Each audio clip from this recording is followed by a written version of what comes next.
Kidde 10-year smoke alarms often trigger false alarms due to steam from showers condensing on sensors or dust accumulation interfering with sensor accuracy. To fix this, clean the alarm's vents and sensors using a vacuum or compressed air to remove accumulated dust. If the alarm is near a bathroom or kitchen, relocate it at least 10 feet away or behind a closed door to minimize steam exposure. Avoid spraying any chemicals near the alarm. Use the hush feature to temporarily silence the alarm for 10 to 15 minutes while you address the cause, like steam from a shower. Understand that steam from showers condenses on the sensors and triggers the alarm, while dust accumulation interferes with sensor accuracy. The hush button provides temporary relief from false alarms.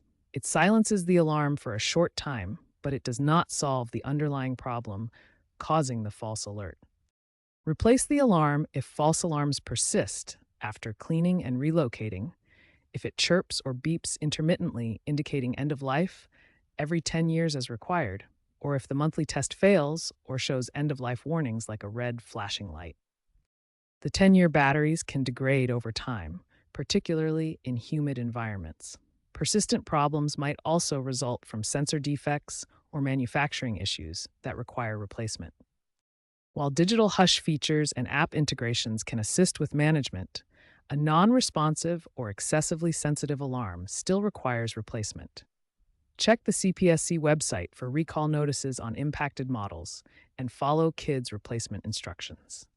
Test the alarm monthly by pressing the test button.